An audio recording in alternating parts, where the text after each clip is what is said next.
Yazhpanam KKS வீதியில் 5.5 பரப்பு காணி 3 மாடி கட்டிடத்துடன் விற்பனைக்கு. பழைய கரிகரன் பிரிண்டர்ஸ் இடம். தொடர்புகளுக்கு 076-830-39-31.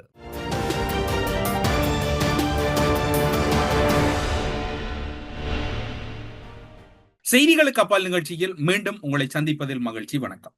இப்போது இலங்கையிலே பல்வேறுபட்ட தளங்களிலே நீதித்துறை தொடர்பான வாத பிரதிவாதங்கள் முன்வைக்கப்பட்டுக் கொண்டிருக்கின்றன. நீதிபதிகளின் வயது அதிகரித்தது சரியா தவறா? அவை தொடர்பில் பல்வேறுபட்ட துறையினர், குறிப்பாக இலங்கையில் இருக்கக்கூடிய சட்டத்தரணி சங்கம், அதே போன்ற எதிர்க்கட்சிகள் என்று பலரும் அது தொடர்பான கருத்துக்களை முன்வைத்துக் கொண்டிருக்கின்றார்கள். அவை பிழை. அவ்வாறான தீர்மானத்தை ஏற்படுத்த முடியாது. அவை நீதித்துறையின் சுயாதீனத்தை கேள்விக்கு உட்படுத்தும் என்று கூறப்படுகிறது. அது அவர்களுடைய கருத்தாக இருக்கிறது. இல்லை, பல்வேறுபட்ட வழக்குகள் தேக்க நிலையில் இருக்கின்றது, பல்வேறுபட்ட வழக்குகள் நிலுவையிலே தொடர்ந்து கொண்டிருக்கின்றது. அவற்றை முடிவுறுத்த வேண்டும் அல்லது அவற்றுக்கு உடனடியான பல்வேறுபட்ட தீர்வுகள் பெற வேண்டுமாக இருந்தால் அனுபவமிக்க நீதிபதிகள் நிலைத்திருப்பது சரி என்று அரசு தரப்பில் கூறப்படுகிறது. எதுகப்படியோ இப்போது நாடாளுமன்றத்தில் 22வது திருத்தச் சட்ட மூலத்தின் மூலம் அவை இப்போது நடைமுறைப்படுத்தப்படுவதற்கு வாய்ப்பு இருக்கின்றது. நீதிபதிகளின் வயது அதிகரிப்பு மற்றும் பல மறுசீரமைப்பு, நீதித்துறையிலே மற்றும் பல மறுசீரமைப்புகள் ஏற்படுத்தப்பட உள்ளன என்கின்ற தகவலை நீதியமைச்சர் நாடாளுமன்றத்திலே தெளிவுபடுத்தியிருந்தார். அது தொடர்பான சிறப்பு திருத்த சட்டம் மூலம் 22வது சட்டம் மூலம் நாடாளுமன்றத்திலே எடுத்து வரப்பட இருக்கின்றது. ஆனால் நீதிமன்ற அவமதிப்பு என்று சிலர் தப்பிக்கொண்டிருக்கிறார். இந்த நீதிமன்ற அவமதிப்பு செய்தவர்கள் அல்லது எங்களுக்கு எதிராக செயற்பட்டவர்களோடு இவர்கள் இணையலாமா? யார் இணையலாம் என்று உங்களுக்கு இடையில் இப்போதே ஒரு சந்தேகம் வந்திருக்கும். நாங்கள் விமல் வீரவன்சோடு இணைய போகிறோமோ, அல்லது திலித் ஜே வீரோடு இணைய போகிறோமோ, அல்லது உதயகம்பன் வீரவோடு இணைய போகிறோமோ, அல்லது சுதீஸ்வர பண்டாரவோடு இணைய போகிறோமோ, அல்லது யாரோடு தான் இணைய போகிறோம் என்கின்ற சந்தேகம் உங்களிடம் வந்திருக்கிறது. இன்னும் பல முக்கியமான காணொளிகள் இருக்கின்றது. அந்த காணொளிகளை நீங்கள் பார்க்கலாம். இப்போது பார்ப்போம் நீதிமன்ற அவமதிப்பில் புதிய அவமதிப்பு என்னவாக இருக்கிறது என்று. குறிப்பாக சொல்லப்போனால் இதில் 6 நீதிமன்ற அவமதிப்புக்கு உட்படுத்தப்பட்டிருக்கின்றார்கள். உயிர்த்த ஞாயிறு தாக்குதல் தொடர்பான விசாரணைகள் குறித்து தெரிவித்த கருத்துக்களால் நீதிமன்ற அவமதிப்புக்கு உட்படுத்தப்பட்டுள்ளமை கண்டறியப்பட்டுள்ளது. சட்ட நடவடிக்கைகளுக்கு இவ்விடயத்தை மேன்முறையீட்டு நீதிமன்றத்துக்கு அனுப்புவதற்கு புறக்கோட்டை நீதவான் பசன் அமரசேன தீர்மானித்திருக்கின்றார். அவை தொடர்பான பரிமாற்றங்கள் அல்லது தகவல் பரிமாற்றங்கள் இடம்பெறும் என்று நீதிபதி பசன் அமரசேன குறிப்பிட்டிருக்கின்றார்.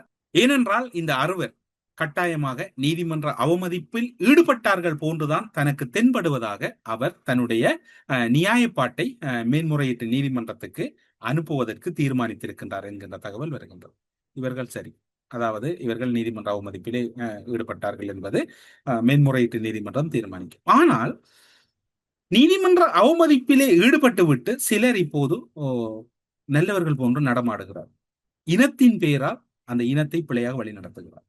இது எந்த ஒரு இனத்துக்கும் முரணான கருத்து அல்ல, அல்லது எந்த ஒரு இனத்துக்கும் விரோதமான கருத்தும் அல்ல.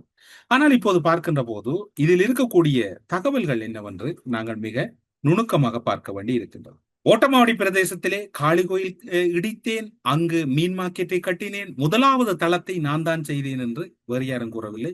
எம்எல்ஏ மிஸ்புல்லா கூறுகிறார். அது நீதிமன்ற அவமதிப்புக்குள் வருவதற்கு வாய்ப்பில்லை. அப்படித்தானே? அது சரி, அதில் மாற்றமில்லை. என்றால் அவரிடம் இருந்த அதிகாரத்தை பயன்படுத்தி, அப்போது இருந்த மாவட்ட அபிவிருத்தி குழு தலைவர் பதவியை பயன்படுத்தி, அதனை பயன்படுத்தியே நான் செய்தேன். கிஸ்புல்லாவினுடைய அந்த வன்மத்தை பாருங்கள். அவர் இடித்தது காளி கோயில், கட்டியது மீன் மார்க்கெட் என்றால் அவர் எப்படி அதாவது இந்துக்கள் மிகவும் புனிதமாக அவர்களுடைய ஆலய வழிபாடுகளை கடைபிடிப்பார்கள். அங்கு அவர்கள் சிறிய ஒரு ஆலயம் இருந்தாலும் அதில் மிக பிரதானமாக அவருடைய கடமைகள் அல்லது அவர்களுக்கு இருக்கக்கூடிய கட்டுப்பாடுகளை அவர்கள் பின்பற்றுவார்கள். ஹிஸ்புல்லா செய்த அந்த அநியாயத்தை பாருங்கள். இடித்தது காளி கோயில், கட்டியது மீன் மார்க்கெட் என்றால் ஹிஸ்புல்லாவின் மனதில் தமிழ் மக்கள் தொடர்பில் எவ்வளவு வன்மம் இருந்திருக்கின்றது. இந்த வன்மத்தின் உச்சமாகத்தான் அவர் இதனை சாதித்தார். அதாவது மாவட்ட அபிவிருத்தி குழு தலைவர் பதவியை பயன்படுத்தி இதனை செய்தேன் என்று கூறுகிறார். ஆனால் இன்று அந்த ஹிஸ்புல்லாவோடு தேனிலவில் இலங்கை தமிழரசு கட்சியின் யாழ் தலைமைகளும் மட்டக்களப்பில் இருக்கக்கூடிய சிலரும் இணைந்து பங்கு பெற்றுகின்றமை அந்த மக்களின் மாண்புக்கு என்ன இடம்பெறும் என்று தெரியாது. அது தொடர்பில் பின்னிட்ட பகுதிகளில் பார்ப்போம். இப்போது ஹிஸ்புல்லாவை பொறுத்தவரையில் காத்தாங்குடியில் அழகாக இருக்கக்கூடிய ஈச்ச மரங்களும் அங்கு இருக்கக்கூடிய ஒவ்வொரு அழகுகளும் மாற்றமில்லை. அதாவது ஒரு பிரதேசத்தை அழகுபடுத்துவது அல்லது அந்த பிரதேசங்களை அழகுற மாற்றுவதில் மாற்றமில்லை. ஆனால் அதனை மாற்றுகின்ற போது சில சந்தர்ப்பங்களில் இப்போது பார்த்தீர்கள் என்றால் குட்டிமணி தங்கத்துறை போன்றவர்களின் சிலை வைப்பதற்கு எதிராக யாழ் மாவட்டத்தில் ஒரு நீதிமன்றத்திலே இடைக்கால தடை விதிக்கப்பட்டிருந்தது. அந்த சூழ்நிலையில் அவர்கள் தொடர்ச்சியாக நீதிமன்றத்திலே போராடி அந்த அனுமதியை பெற்றிருக்கின்றார்கள். தடைகள் வருவது வளமை. ஈச்ச மரத்தை புடுங்கி எறிய வேண்டும், அந்த ரவுண்ட் அபவுட்டை உடைக்க வேண்டும் என்று நீதிமன்றம் உத்தரவிட்டால் அதற்கு அடுத்த நிலை நீதிமன்றங்கள் இருக்கின்றது. தொடர்ச்சியாக அதற்கு மேல் செல்ல முடியும். அந்த உத்தரவுகளுக்கு எதிராக தடை உத்தரவுகளை பெறுவதற்கான வாய்ப்புகள் இருக்கிறது. மீண்டும் சொல்லுகிறோம், காத்தாங்குடியில் மிகவும் அளவுற இருக்கக்கூடிய ஈச்சி மரங்கள் தொடர்பில் ஒரு நீதிமன்றம் தடை விதித்தால் இன்னொரு நீதிமன்றத்திலே அடுத்த கட்டத்துக்கு சென்று அது தொடர்பான நியாயப்பாடுகளை முன்வைத்து அல்லது தொடர்பான நியாயத்துக்கு நீதிமன்றத்தின் கவனத்துக்கு எடுத்து சென்று தீர்வை பெறுவதுதான் முறை. அதுதான் நடைமுறை. அதில் மாற்றமில்லை. அதற்காக அதிகாரத்தில் இருக்கிறோம் என்பதற்காக அந்த ஈச்ச மரத்தை பிடுங்க சொல்லி அந்த ரவுண்ட் அபவுட்டை உடைக்க சொன்ன நீதிபதியை நான் மாற்றினேன், நான் புதிதாக ஒரு நீதிபதியை அழைத்து வந்தேன், நான் சொல்லிய தீர்ப்பையே அவர் எழுத வைத்தேன் என்று கூறுகிறார் என்றால் எவ்வளவு பிற்போக்கான கருத்தாக இருக்கின்றது. இது ஹிஸ்புல்லாவின் கருத்து. அந்த பகுதியில் இருக்கக்கூடிய ஈச்சமரம் மிக மிக முக்கியமானது. அது மிக அழகாக இருக்கின்றது. நல்லபடி, அதில் மாற்றமில்லை. ஒரு நீதிபதி ஒரு நீதிமன்றத்திலே ஒரு தடை உத்தரவு வருகிறது என்றால் அதற்கு அடுத்த கட்டத்துக்கு செல்லுவதற்கு இலங்கை நீதிமன்ற நடைமுறைகளிலே சில ஏற்பாடுகள் இருக்கின்றது. அந்த ஏற்பாடுகளை பின்பற்றாமல் தீர்ப்பை இடைக்கால தடை உத்தரவு விதித்த தீர்ப்பை உடைத்தெறிய வேண்டும், பிடுங்க வேண்டும் என்று தீர்ப்பெழுதிய நீதிபதியை மாற்றி தனக்குரிய ஒரு நீதிபதியை அழைத்து வந்தேன் என்று ஒரு பொது வழியில் நாடாளுமன்றத்துக்குள் கூறியிருந்தால் அது அவருடைய தனிப்பட்ட கருத்தாக மாறி இருக்கும், அல்லது அவருக்கு இருக்கக்கூடிய சிறப்புரிமையாக மாறி அதில் அவர் பாதுகாப்பை பெற்றிருப்பார். ஆனால் இங்கு பாருங்கள், அவர் ஒரு நீதிபதியை மாற்றினேன், என்னுடைய சொல்லுக்கு இணங்காத நீதிபதியை நான் மாற்றினேன் என்றால் இப்போதுதான் வருகின்றது முன்னர் குறிப்பிட்ட அறுவருடைய பேர். அவர்களும் நீதிமன்ற அவமதிப்பு என்றால் அது உய்த்த ஞாயிறு தாக்கல் தொடர்பாக விமர்சனம். இது ஒரு தீர்ப்பெழுதிய நீதிபதியை மாற்றியது எவ்வளவு மோசமானது. உங்களுக்கு ஞாபகம் இருக்கும், முன்னாள் பிரதம நீதியரசர் சிராணி பண்டாரநாயக்க அவர்கள் மாகாண சபை சட்டமூலம் தொடர்பில் பசில் ராஜபக்சவுக்கு எதிராக ஒரு தீர்ப்பெழுதியதன் பலாபலனாகத்தான் அவர் அந்த பதவியிலிருந்து நாடாளுமன்றத்துக்கு சிராணி பண்டாரநாயக்காவுக்கு எதிரான நம்பிக்கையில்லா பிரேரணையை மஹிந்த ராஜபக்ச அரசு எடுத்து சென்று அவர் நாடாளுமன்றத்தின் மூலமாக தகுதி நீக்கம் செய்யப்பட்டார். பின்னர் அவர் அது பிழை என்கின்ற அடிப்படையில் மீண்டும் அவருக்கு பதவி வழங்கப்பட்டு அவர் ஓய்வு பெற்றார். அதுவும் இதுவும் ஒன்றாகத்தான் இருக்கிறது. பசிலுக்கு தீர்ப்பு வழங்காத சிராணி பண்டாரநாயக்காவை பதவியிலிருந்து நாடாளுமன்றத்திலே அழைத்து சென்று நீக்கினார்கள். இங்கு ஹிஸ்புல்லாவுக்கு சார்பாக தீர்ப்பு வழங்காத நீதிபதியை பணியிட மாற்றம் செய்துவிட்டு அதற்கு பதிலாக புதியவரை அழைத்து தீர்ப்பை மாற்றி எழுதினார். இப்போது நீங்கள் ஹிஸ்புல்லா என்ன கூறுகிறார் என்று பாருங்கள். அதுவும் ஒரு கோயில் காணி, இவ்வளவு பிரச்சனை இருந்தது. இன்று அதில் கோயில் கட்டப்பட்டிருந்தால் ஓட்டமாடு நேரத்தில் கோயில் இருந்திருக்கும், அதை மறந்துவிடக் கூடாது. அதில் கோயில் இருந்த காணி இவ்வளவு பிரச்சனை இருந்தது. அப்போது இருந்த எம்பிக்கள் துயராஜசிங்க மிக கடுமையாக எதிர்த்து வாதாடினார். மிக கடுமையான நான் மாவட்ட அபிவிருத்தி கொடுத்தார் என்ற அதிகாரத்தை பயன்படுத்தித்தான் அந்த காணியை நான் பொறுப்பேற்றி பிரதிநிதி கொடுத்து ஓட்டமாவடி பள்ளிவாசலை கொடுத்து அதிலே நாங்கள் ஒரு மார்க்கெட்டை கட்டினோம். நான் முதலாவது நிதி ஒதுக்கீடு செய்து அந்த முதலாவது தட்டு முழு மார்க்கெட்டும் கட்டியது நான். அந்த ஈச்ச மரத்தை குடிங்கி எரிஞ்சி அந்த குவான் ரவுண்ட போட்ட உடைக்க சொல்லி ஓரளவு போட்ட நான் பேசுறது விரும்பல. நம்முடைய ஊரை சேர்ந்த சில சகோதரர்கள் மட்டக்களப்பு நீதிமன்றத்துக்கு போய் ஈச்ச மரத்தை புடிங்கி இருந்து அந்த குர்ஆன் ரவுண்ட போட்ட உடைச்செறிகிறது. ஜட்ஜ மாத்தலாமா இருக்கு, அப்படி கஷ்டம் தான். நான் ஜட்ஜ மாத்தினேன், எத்தனை ஜட்ஜ மாத்தி போது நம்மளுக்கு ஜட்மெண்ட் ஜட்ஜ கொண்டு வந்து எழுதுறா ஜட்மெண்ட் எழுத வச்சுக்கொண்டுதான். இப்போது நீங்கள் பார்த்திருப்பீர்கள், இதுதான் இங்க இருக்கக்கூடிய சவாலாக இருக்கு. நீதிமன்ற அவமதிப்பு, நீதிமன்றத்தின் நியாயாதிக்கம் அல்லது நீதிமன்றத்தின் சுயாதீனத்தை பாதுகாக்க வேண்டியது பொதுமக்களினதும் ஊடகங்களினதும் கடமை. இலங்கையில் இருக்கக்கூடிய நீதித்துறையை பாதுகாக்க வேண்டியது கடமை. இப்போது கடந்த காலங்களில் நீதிமன்ற அவமதிப்பில் ஈடுபட்டாலும் அது நீதிமன்ற அவமதிப்பு.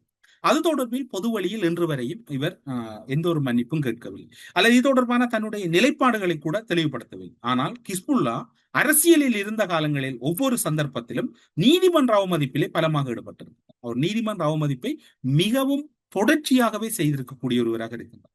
அந்த தொடர்ச்சியாக செய்ததன் விளைவுகள் தான் நீங்கள் இப்போது பார்த்த காணொளி.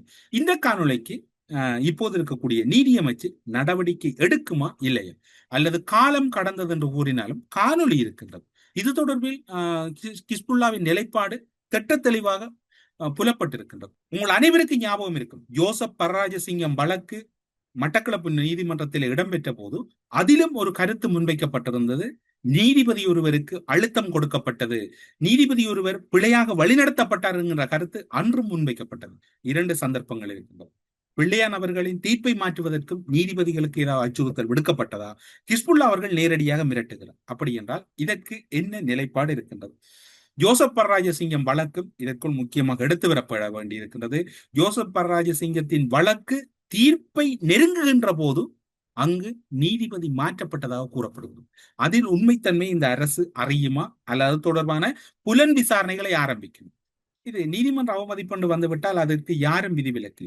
நீதிமன்றத்தின் சுயாதீனத்தை பாதுகாக்க வேண்டியது ஒவ்வொரு குடிமக்களின் கடமையாக இருக்கிறது.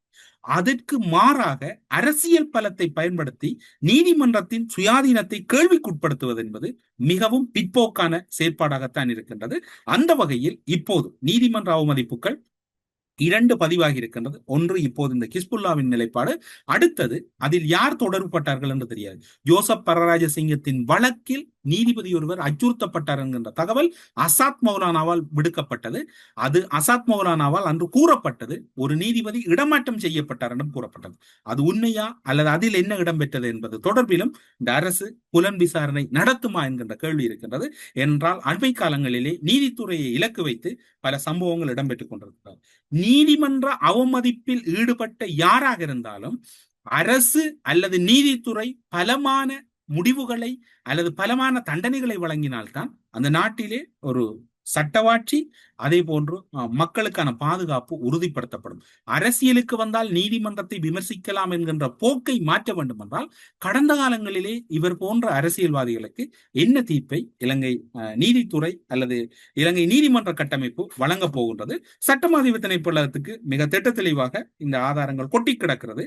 ஒன்று கிஸ்புல்லாவினுடைய இந்த பேச்சு, அடுத்தது ஜோசப் பரராஜசிங்கத்தின் வழக்கு தீர்ப்பை நகருகின்ற போது அல்லது தீர்ப்பை நெருங்குகின்ற போது நீதிபதிக்கு அச்சுறுத்தல் அல்லது அவர் மாற்றப்பட்டது என்கின்ற சம்பவம் பதிவாகின்றது. இதில் யார் தொடர்புபட்டார்கள் என்பது தொடர்பில் சட்டமாதிப திணைக்களம் நீதிமன்றத்தின் கவனத்துக்கு எடுத்துச் செல்ல வேண்டிய பொறுப்பு இருக்கின்றது. எடுத்துச் செல்வார்களா இல்லையா என்பதை பொறுத்திருந்து பார்ப்போம். ஏனென்று சொன்னால் அண்மை காலங்களிலே நீதித்துறை பலராலும் முறையற்ற விதத்திலே விமர்சிக்கப்படுகிறது, தராதரம் இல்லாமல் விமர்சிக்கப்படுகிறது. எடுத்தவர்கள் எல்லாம் நீதித்துறையை விரல் நீட்டுகின்ற ஒரு போக்கு இருக்கின்றது. இதற்கு முற்றுப்புள்ளி வைக்கப்படுமா என்கின்ற கேள்வி இங்கு எழுகின்றது. அடுத்ததாக 6 கட்சிகளின் கூட்டு. 6 கட்சிகளின் கூட்டில் இப்போது இருக்கக்கூடிய, அதாவது தமிழ் மக்களினுடைய இதயமாக பார்க்கப்படக்கூடிய வழிபாட்டு தலம் காளி வழிபாடு, கிழக்கு மாகாணத்தை பொறுத்தவரையில் சிறுதெய்வ வழிபாடுகள் அல்லது கண்ணகி வழிபாடு, காளி வழிபாடுகள் என்பது மிக மிக பிரதானமாக பார்க்கப்படுகிறது. அந்த மக்களினுடைய ஒரு வாழ்வியலோடு தொடர்பான காளி தெய்வம் என்பது அந்த மக்களினுடைய ஒரு காவல் தெய்வமாகத்தான் இருக்கின்றது. ஒவ்வொரு ஊருக்கும் ஒரு காளி கோயில், ஒவ்வொரு கோயிலிலும் ஒரு காளி கோயிலுக்கான சடங்குகள் இடம்பெறும்.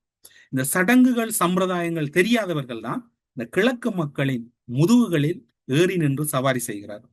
இப்போது 6 கட்சிகளின் கூட்டு அல்லது ஸ்ரீலங்கா முஸ்லிம் காங்கிரஸோடு இணைய வேண்டும் என்கின்ற நிலைப்பாடு சுமந்திரனுக்கு யார் கொடுத்தது? உங்களுடைய கட்சி முடிவெடுக்கிறது என்றால் அதற்கான அத்திவாரம் அல்லது அதற்கான கலந்துரையாடல் கிழக்கு மக்களோடு இடம்பெற்றது, அல்லது கிழக்கில் இருக்கக்கூடிய புத்திஜீவிகளோடு செய்தீர்கள், கிழக்கில் இருக்கக்கூடிய மத தலைவர்களோடு செய்தீர்கள், கிழக்கில் இருக்கக்கூடிய உங்களுடைய கட்சி சார்ந்த அரசியல்வாதிகளோடு செய்தீர்கள், அல்லது கிழக்கில் இருக்கக்கூடிய யாருடன் கலந்துரையாடி 6 கட்சிகளின் கூட்டணிக்கு சென்றீர்கள். இதில் ஒரு விடயத்தை சுமந்திரம் புரிந்து கொள்ள வேண்டும். வடமாகாணத்தை பொறுத்தவரையில் ஒரு சம்பவம் அரங்கேறியது. கடந்த முறை என்பிபியின் வெற்றி என்பது சுமந்திரனால் நிர்ணயிக்கப்பட்ட வெற்றியை ஒழிய அது என்பிபியின் வெற்றி அல்ல. அதாவது சுமந்திரன் மீதான அதிருப்தியும் ஒட்டுக்குழுக்கள் மற்றும் பல அரச முகவர்களாக இருந்தவர்கள் மீதான அதிருப்தியும் என்பிபிக்கு ஆசனமாக மாறியது. குறிப்பாக சொல்லப்போனால் யாழ் கிளிநொச்சி தேர்தல் தொகுதியிலே 8 பேரை தன்னோடு இணைத்துக் கொண்டு ஒருவராக ஸ்ரீதரனை தனியாக விட்டு அங்கு விண்ணப்பித்த யாரையுமே உள்ளே எடுக்காமல் தனக்கு சார்பான 7 பேரோடு தன்னையும் இணைத்துக் கொண்டு தேர்தல் கேட்டதன் விளைவு அங்கு ஒரு ஆசனம் பெறப்பட்டது. வன்னி மாவட்டத்தில் தொடர்ச்சியாக நாடாளுமன்றம் சென்று பல மக்கள் பணியாற்றியவர் தான் வன்னி மாவட்ட முன்னாள் நாடாளுமன்ற உறுப்பினர் சார்ல்ஸ் நிர்மல்நாதன் அவர்கள். இன்றும் சார்ல்ஸ் நிர்மல்நாதனை மக்கள் கூடுகின்ற இடம் அல்லது மக்கள் தொடர்பான பல இடங்களிலே பார்க்கக்கூடியதாக இருக்கு. அவர் தேர்தல் கேட்பதற்கான ஒரு குளறுபடியை ஏற்படுத்தி அவர் தேர்தல் கேட்பதில்லை என்று பின்னர் கேட்பதென்று முடிவெடுத்து ஒருவாறாக அவர் கேட்க முற்பட்ட போது அவருடைய வீட்டுக்கு சென்று வந்த பின்னரும் மீண்டும் அவர் தேர்தல் கேட்காமல் ஆக்கியது. குறிப்பாக சொல்ல போனால் அனுரகுமார திசாநாயக்கவுக்கு சுமந்திரன் அவர்கள் உதவி செய்திருக்கிறார். ஒருவேளை சார்ல்ஸ் நிர்மல்நாதன் வன்னி மாவட்டத்தில் போட்டியிட்டு இருந்தால் இலங்கை தமிழரசு கட்சி 3 ஆசனங்களை பெற்றிருக்கும். சார்ல்ஸ் நிர்மல்நாதன் போட்டியிடாதன் விளைவுதான் ஒரு ஆசனமாக மாறியது. சார்ல்ஸ் நிர்மல்நாதனை பொறுத்தவரையில் வன்னி மாவட்டத்திலே அதிக ஒரு வாக்கு வங்கி உள்ள ஒருவராகத்தான் இருக்கின்றார். அவர் மீது தேவையற்ற கரை பூசல், அவர் மீதான பல விமர்சனங்களை முன்வைத்து அவரை அந்த கட்சியில் இருந்து வெளியேற்றியதனுடைய நோக்கம் ஒன்றுதான். அவர் ஸ்ரீதரனை தலைவர் தெரிவிலே ஆதரித்தார், வெளிப்படையாக சுமந்திரனை கட்சியிலே எதிர்த்தார் என்பதற்காக அவரை வெளியிலே விட்டார். அதன் விளைவு வன்னியிலே 1, யாழ் கிளிநொச்சி தேர்தலிலே 1, 2 ஆசனங்களை பெற்றார். இதனுடைய விளைவுதான் இந்த வங்குரோத்து நிலைக்கு இலங்கை தமிழரசு கட்சி வடமாகாணத்தில் கிட்டத்தட்ட அது உயிர்விடும் நிலைக்கு வந்துவிட்டது. கிழக்கு மாகாணத்தை பார்த்தோம்னா கிழக்கு மாகாணத்திலே இந்த நாடாளுமன்ற தேர்தலிலே அந்த மக்கள் அவர்கள் நேசிக்கக்கூடிய கொள்கைக்குரியவர்கள் நின்றதனால் அவர்கள் அந்த வாக்களித்து அவர்கள் வெற்றி பெற வைத்தார்கள். அதனை குழப்ப வேண்டும் என்பதற்காக எது தமிழ் மக்களுக்கு விரோதம் அல்லது கிழக்கு தமிழ் மக்களுக்கு எந்த செயற்பாடு ஒவ்வாததென்று நினைக்கிறார்களோ அதனைத்தான் வலிந்து செய்வது. குறிப்பாக சொல்ல போனால் கிழக்கில் இருக்கக்கூடிய முஸ்லிம் மக்களோடு எந்த ஒரு முரண்பாடும் இல்லை. அங்க இருக்கக்கூடிய முஸ்லிம் மக்கள் இன்றும் வணிக ரீதியாக நல்ல உறவில் இருக்கின்றார்கள். அவர்களுக்கு இடையில் இருக்கக்கூடிய சமய ரீதியான சில பெருநாள் அல்லது அவர்களுக்கு இடையில் இருக்கக்கூடிய நல்லுறவுகள் தொடர்ந்து கொண்டிருக்கிறது. அரசியல்வாதிகளை பொறுத்தவரையில் அவர்கள் தங்களுடைய நலனுக்காக 2 சமூகங்களையும் அடிபட வைத்திருக்கிறார்கள். குறிப்பாக சொல்ல போனால் அதில் குறிப்பாக எம்எல்ஏஎம் ஹிஸ்புல்லா போன்றவர்கள் தான் அதனுடைய மூலவேராக இருந்திருக்கின்றார். அப்படியான ஒரு சூழ்நிலையில் தமிழ் மக்கள் மத்தியில் ஸ்ரீலங்கா முஸ்லிம் காங்கிரஸ் கடந்த காலங்களிலும் கடும் அதிருப்தி இருந்ததை யாரும் மறந்திருக்க மாட்டார். உங்களுக்கு ஞாபகம் இருக்கு, ஒரு காணொலியிலே ரவுஃப் ஹக்கீம் அவர்கள் பேசுகிறார், 7 ஆசனங்களோடு இருந்த நாங்கள் மாகாண சபையில் எங்களுடைய ராஜதந்திர மூளைகளால் முதலமைச்சரை பெற்றுக் கொண்டோம் என்று. இப்போது 6 கட்சிகளுக்கான கூட்டமைப்பு என்ற ஒன்றை உருவாக்கிவிட்டு அதற்குள் இன்னும் ஒரு இடைச்செருகளை ஹக்கீம் செய்கிறார். அதாவுல்லா அவர்களை கட்சிக்குள் எடுத்து அவர்தான் முதலமைச்சர் வேட்பாளர் என்கின்ற ஒரு சாயலை பூச ஒழிக்கிறார். எப்படி வரப்போகிறது? அதாவுல்லா பிடிவாதமாக இருக்கிறார். நாங்கள் அவருக்குத்தான் கொடுக்க வேண்டும் என்கின்ற ஒரு கருத்தை முன்வைக்கின்ற போது நாங்கள் கிழக்கில் சேர்ந்து வாழ வேண்டும் என்பதற்காக அதாவுல்லாவிடம் விட்டுக் கொடுக்கிறோம் என்று சொல்வார். அதாவுல்லாவுக்கு முஸ்லிம் காங்கிரஸ் முதலமைச்சர் பதவி கொடுப்பது அது அவருடைய விருப்பம். ஆனால் இது எல்லாவற்றையும் விட்டுவிட்டு தமிழ் மக்கள் மத்தியிலே யதார்த்தமாக சிந்திக்கக்கூடிய அல்லது முஸ்லிம் மக்கள் மத்தியிலே யதார்த்தமாக உரையாடக்கூடிய பலர் என்றும் இருக்கின்றார். அவர்களுக்கிடையில் ஒரு கருத்துருவாக்கம் வருவதற்கு இவர்கள் விரும்ப மாட்டார்கள். அதனால்தான் இந்த ஸ்ரீலங்கா முஸ்லிம் காங்கிரஸோடு இலங்கை தமிழரசு கட்சி கிழக்கு மாகாணத்தில் அணி சேர்வது என்பது வெற்றி பெறப் போகின்ற மாகாண சபையை இல்லாத ஒழிப்பதற்கான ஒரு முதற்கட்ட பரீட்சாத்தமாக பார்க்கலாம். வடக்கில் அங்கு என்பிபியை வெற்றி பெற வைத்த பின்னர் கிழக்கில் என்பிபி ஒரு பின்னடைவில் இருக்கிறது. இந்த மாகாண சபையில் கிழக்கு மாகாணத்தில் இந்த 6 கட்சி கூட்டோடு சுமந்திரன் தேர்தலை சந்திக்க தமிழரசு கட்சியை தயார்படுத்துவாராக இருந்தால் என்பிபி கிழக்கு மாகாணத்தில் முதலமைச்சர் உட்பட்ட கிழக்கு மாகாண சபையை கைப்பற்றும் என்பதை மாற்றமில்லை. ஏனென்றால் சுமந்திரனை பொறுத்தவரையில் மீண்டும் மீண்டும் சொல்ல வேண்டியிருக்கிறது, கடந்த வாரங்களில் ஒரு சில நாட்களாக திறமையான ஒரு சட்டத்தரணி பல வழக்குகளை கையாண்டு கொண்டிருக்கின்றார். அதாவது வவுனியா மாநகர சபை முதல்வர் தொடர்பான வழக்கிலே தொடர்ச்சியான இடைக்கால தடை உத்தரவை பெற்றிருக்கின்றார். அதுபோன்று காணி வழக்கிலே நேற்றைய தினம் அவர் ஒரு வெற்றி பெற்றிருக்கின்றார். யாழ்ப்பாணத்தில் இடம்பெற்ற சட்டத்துறை ரீதியாக மிகவும் நுணுக்கமாக மிகவும் கச்சிதமாக செயற்படக்கூடியது. ஆனால் அரசியல் ரீதியாக அவரிடம் அந்த அரசியல் சாணக்கியம் என்பது இல்லாமல் இருக்கிறது. அரசியல் முதிர்ச்சியும் அவரிடம் இல்லாமல் இருக்கிறது. அவரிடம் இருக்கக்கூடியதெல்லாம் என்னை யார் எதிர்த்தார்கள், எனக்கு எதிராக யார் நின்றார்கள், அவர்களை பழிவாங்குகின்ற ராஜதந்திரத்தை தவிர அவரிடம் வேறு ஒரு ராஜதந்திரமும் இல்லை. இந்த ராஜதந்திரத்தோடு சுமந்திரன் தொடர்ச்சியாக பயணிப்பாராக இருந்தால் அவருடைய அரசியலின் முடிவு என்பது பூஜ்ஜியமாகத்தான் இருக்க போகும். ஏனென்றால் ஒவ்வொருவரும் பழிவாங்குகின்ற மனநிலையிலிருந்து விடுபடுகின்ற போதுதான் அவர்களுக்கான மன அமைதியும் அவர்களுக்கான அடுத்த கட்ட வாழ்க்கையும் உறுதிப்படுத்தப்படுகிறது. சுமந்திரனை பொறுத்தவரையில் அந்த மனநிலையோடு வாழக்கூடிய ஒருவர் அவர் அல்ல. ஆனால் அவரை யாரோ மாற்றி வைத்திருக்கிறார். ஏனென்றால் அவர் கடந்த காலங்களிலே எல்லோரோடும் ஐக்கியமாக பேசக்கூடிய பிடிவாதம் இல்லாதவர் அல்லது அவரிடம் இருக்கக்கூடிய இப்போது பார்க்கக்கூடிய பல குணங்கள் அன்றெல்லாம் அவரிடம் இருக்காது. யார் எதனை கதைத்தாலும் கேட்டுக்கொள்ளும். ஆனால் இப்போது எல்லா விடயங்களுக்கும் அவர் ரியாக்ட் பண்ணுகிறார், அல்லது அவர் தன்னுடைய நிலைப்பாடுகளை வெளிப்படுத்துகின்ற போக்கு என்பது ஒரு ஆரோக்கியமான அரசியல் தமிழ் மக்களுக்கும் அல்ல, அவருக்கும் அல்ல. வடமாகாணத்தில் தமிழரசு கட்சி முடிந்த பாடாகிவிட்டது, அது முடிந்து விட்டது. 2 ஆசனங்கள் இருக்கிறது. மாகாண சபை தேர்தலுக்கு முன்னராக ஒருவேளை ஸ்ரீதரனை வெளியில் விடுவார், அல்லது வருகின்ற நாடாளுமன்ற தேர்தலுக்கு முன்னதாக ஸ்ரீதரனை வெளியில் விடுகிற போது அந்த கட்சி உதயசூரியனுக்கு இணையாக 2 கட்சிகளும் முன்னும் பின்னுமாக பயணிக்கக்கூடிய வாய்ப்பு இருக்கிறது. அது கிழக்கு மாகாணத்திலும் உறுதிப்படுத்தப்பட போகிறது. இப்போது இருக்கக்கூடிய சூழ்நிலை. ஏன் இவ்வளவு ஆதங்கப்படுகிறீர்கள்? இது என்ன காரணம்? இதற்கெல்லாம் நீங்கள் கூறுவதற்கு என்ன காரணம் இருக்கிறது என்று நீங்கள் கேட்பது புரிகிறது. வடக்கில் உத்தரவிட்டால் கிழக்கில் நடைமுறைப்படுத்த வேண்டிய தேவை எதுவுமே இல்லை. அப்படி செய்ய முடியாது. மக்கள் உணர்வுகளை புரிந்து கொள்ள வேண்டும். மக்களுடைய உணர்வுகள் புரிந்து கொண்டு நடைமுறைப்படுத்த வேண்டும். திமிராக செயற்படும் சுமந்திரன் மீது சிவிக்கு கடிவாளம் இடாததன் காரணமே இவ்வளவுக்கும் நிலைமைக்கும் காரணமாக இருக்கிறது. கல்முனை தமிழ் பிரதேச செயலகத்தில் சுமந்திரனுடைய தெருக்கூத்துக்கள் தான் அந்த மக்களுக்கான உரிமை கிடைக்காது. சுமந்திரனிடம் நாம் தொடர்ச்சியாக கூறிக்கொள்ளக்கூடிய ஒரு விடயம், கல்முனை தமிழ் பிரதேச செயலகத்தை நீதிமன்றத்திலிருந்து கைவாங்கி அதை அரசியல் ரீதியாக தீர்ப்பதற்கு முயற்சி செய்யும். நீதிமன்றத்திலே அந்த விவகாரம் தேவையில்லை. அது இப்போது நீங்கள் 6 கட்சி கூட்டினால் அந்த ஒரு புரிந்துணர்வை முஸ்லிம் காங்கிரஸ் தான் தடையாக இருக்கிறது. கல்முனை பகுதியை பொறுத்தவரையில் நாங்களும் அந்த பகுதியிலே அந்த மக்களோடு வாழ்ந்தவர்கள், தேநீர் குடித்தவர்கள், கிழங்கு கடைகளில் இருந்தவர்கள், ஒன்றோடு ஒன்றாக இருந்தவர்கள். மக்களிடம் அந்த மனநிலை இல்லை. இது அரசியல்வாதிகளின் மனநிலையாக இருக்கிறது. நீங்கள் கைவாங்குங்கள், ரவுஃப் ஹக்கீமினுடைய நிலைப்பாடு வெளிப்படட்டும், அரசோடு இந்த விடயத்தை ஒரு இணக்கமாக கொண்டு செல்லக்கூடிய சூழ்நிலை இருக்கும். அது மட்டுமல்லாது இப்போது இருக்கக்கூடிய சூழ்நிலையில் சுமந்திரன் அவர்களை பொறுத்தவரையில் தமிழ் இன அழிப்பு இடம்பெறவில்லை என்றால் வடமாகாண சபை தீர்மானத்தை முழுமையாக எதிர்த்தார். அது மட்டுமல்லாது காரதீவு ஒரு தமிழர்களுடைய நறுமணம் வீசக்கூடிய தமிழர்களுடைய வரலாற்று பூமியான காரைதீவிலும் ஒரு சம்பவம் இடம்பெறுகிறது.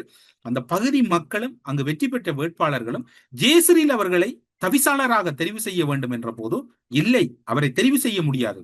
ஸ்ரீலங்கா முஸ்லிம் காங்கிரஸ் விரும்பவில்லை, அதனால் நான் மாற்றி அவரை தெரிவு செய்கிறேன் என்று அன்றும் முடிவார். அதாவது கிழக்கு மாகாணத்தில் யார் ஆள வேண்டும் தமிழனி என்று முடிவெடுப்பதற்கு முஸ்லிம் காங்கிரசுக்கு என்ன தகுதி இருக்கிறது? சுமந்திரன் நான் கேட்கவில்லை, யார் கேட்கிறார் என்று சொல்லுகிறேன்.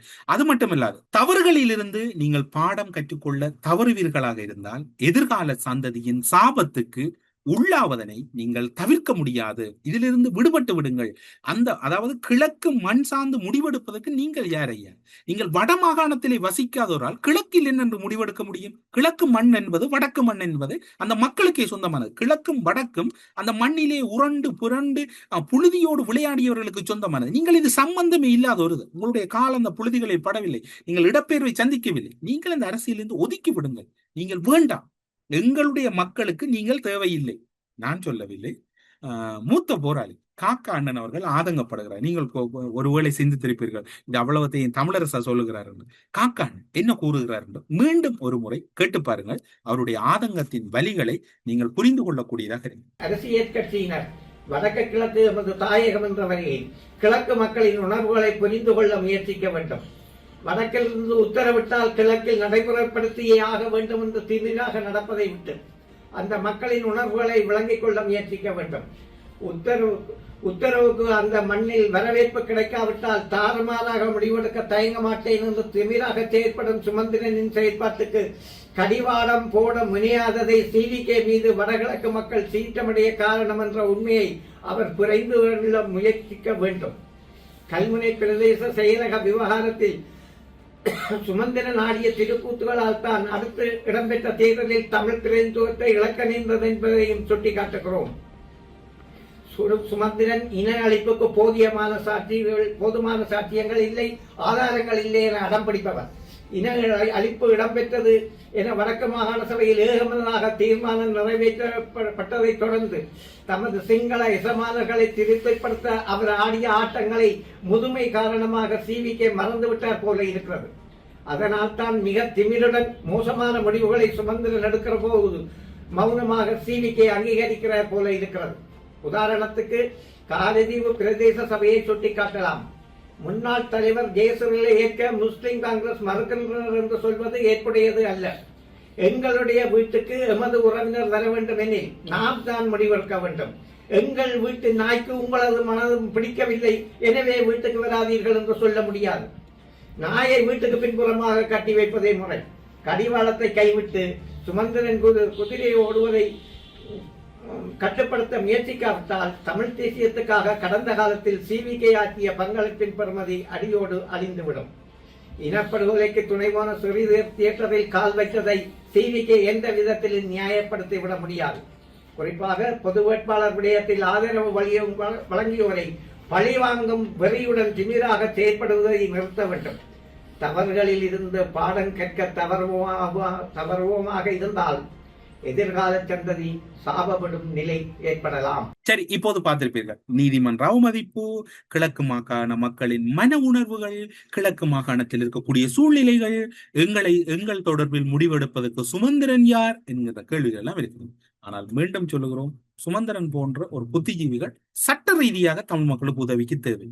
அதற்காக அரசியலில் போலச்ச முடியாது. இப்போது பாருங்கள், கனடாவினுடைய பிரதமர் மார்கானி அவர்கள், அவர் வருகின்ற போது நான் இதில் பேரை தவித்துக் கொள்கிறேன், மிக முக்கியமான அந்த கட்சியில் இருக்கக்கூடிய அரசியல் பிரமுகர் ஒருவரோடு பேசக்கூடிய வாய்ப்பு கிடைத்தது. அவர் கூறினார், தமிழரசு எங்களுடைய ஆட்சி 2 முறை இடம்பெற்றது, நாம் இம்முறை ஆட்சியிலிருந்து வெளியேறுகிறோம், வெளியேறிய பின்னர் நான் 6 மாதங்களின் பின்னர் என்னுடைய தொகுதியில் இருந்தும் நான் ராஜினாமா செய்துவிட்டு அரசியலிருந்து ஒதுங்குகிறேன் என்று. நான் அப்போது கூறினேன், அண்ணன் இது பிழையான முடிவு, நான் நினைக்கிறேன் இம்முறை மார்கானி அவர்கள் வெற்றி பெறுவார் என்று. ஏனென்று கேட்டபோது நான் சொன்னேன், இந்த உலகம் என்பது இப்போது ஒரு பொருளியல் அல்லது ராஜதந்திரிகளை நோக்கித்தான் நகர்கிறது, அவர்களிடம்தான் இந்த அரசியல் தலைமைத்துவம் இருக்கிறது. அப்போது அவர் கூறினார், அதனுடைய அடுத்த கட்டத்துக்கு வருகின்றோம். அப்போது அவர் கூறினார், நடந்தால் பார்ப்போம் என்றார். அது எதிர்பாராத விதமாக மீண்டும் நடந்தது. சட்டத்துறையில், அதாவது பிரித்தானியாவினுடைய பிரதமராக இருந்தவர், இது பிரித்தானியாவினுடைய சட்டமாதிப திணைக்களகத்தின் முதன்மை சட்டத்தரணியாக இருந்தவர். ஒரு சட்டத்தரணியால் நாட்டை கொண்டு செல்ல முடியாது, நல்ல சட்ட ஆலோசனை வழங்க முடியும் அவர்களால், அதனை தாண்டி அவர்கள் எதனையும் செய்ய முடியாது. இப்போது உலகத்தில் இருக்கக்கூடிய அரசியல்வாதிகள் அல்லது உலகத்துக்கு தலைமை தாங்கக்கூடிய பலரை பார்த்தீர்கள் என்றால் அரசியல் சாணக்கியர்களாக இருப்பார்கள், அல்லது அவர்களை பொறுத்தவரையில் அவர்கள் நல்ல ஒரு பொருளாதாரம் சார்ந்து அரசியலில் ஒரு நிபுணத்துவம் பெற்றவர்களாக இருப்பார்கள். சட்டம் சார்ந்தவர்களால் முடியாது. சட்டத்திறனிகள் எப்படி இருப்பார்கள் என்றால் எல்லாவற்றுக்கும் சட்ட ரீதியாக, இப்போது பார்த்தீர்கள் என்றால் தமிழரசு கட்சியிலே மாவை சேனாதிராஜா மீது பல குறைகள் இருந்தது. ஆனால் அவர் இருக்கும் போது கட்சி கட்டுக்கோப்பாக பல தவறுகள் இடம்பெறும். ஆனால் எல்லோரையும் அவர் ஓரளவுக்கு அடுத்த கட்டத்துக்கு எடுத்துச்சு. இப்போது சுமந்திரன் என்ன செய்கிறார், எல்லோருக்கும் கடிதம், விளக்கம் கோரி கடிதம். ஏனென்றால் அது அவர்கள் பிழை சொல்ல முடியாது, அவருடைய துறை சார்ந்து அவர் வேலை செய்கிறார். அவருக்கு தெரிந்தது என்ன, சட்ட ரீதியாக ஒரு விடயத்தை கையாளு, அதனை கையாளுகிறார். இந்த சட்டத்தரணிகளிடம் கட்சிகள் சிக்கப்படுகின்ற போது தமிழர்களுக்கான தீர்வும் கிடைக்காது, தமிழர்களுக்கு எந்த ஒரு நலனும் கிடைக்காது. இது அவருடைய சட்ட புலமை தமிழர்களுக்கு தேவை, ஆனால் அரசியல் புலமை அவரிடம் இல்லை என்பதை கூறி இது ஒரு மிக மிக முக்கியமான கருத்தாக பார்க்கப்படுகிறது. கிழக்கும் வடக்கும் தொடர்பில் மிக முக்கியமான கருத்தொன்றை பதிவு செய்திருக்கிறோம். யார் மீதும் கோபம் அல்ல, எல்லோரோடும் இணைந்து பணியாற்ற வேண்டும். அவருடைய தகுதிக்கு ஏற்றால் போல்தான் அவரவர் அந்த பணிகளை செய்ய முடியும். வைத்தியர் சென்று நில அளவை மேற்கொள்ள முடியாது, நில அளவையாளர் சென்று வைத்தியம் பார்க்க முடியாது, விமானி வந்து கப்பல் ஓட்ட முடியாது. இவ்வாறான பல துறைகள் இருக்கிறது. எல்லாவற்றையும் நான் செய்வேன் என்பது பிடிவாதம் அல்லது பிழையாக வழிநடத்தப்படுகிற சூழ்நிலை என்று கூறி இவற்றுக்கெல்லாம் எப்படி தீர்வு வரப்போகிறது, அல்லது கிழக்கு மாகாணமும் அழியப் போகிறதா என்று கேட்டு செய்திகளுக்கு அப்பால் நிகழ்ச்சியிலிருந்து விடைபெற்றுக் கொள்கிறோம். நன்றி, வணக்கம். யாழ்ப்பாணம் AKS வீதியில் 5 பரப்பு காணி 3 மாடி கட்டிடத்துடன் விற்பனைக்கு. பழைய ஹரிஹரன் பிரிண்டர்ஸ் தொடர்புகளுக்கு 076 830 39 31.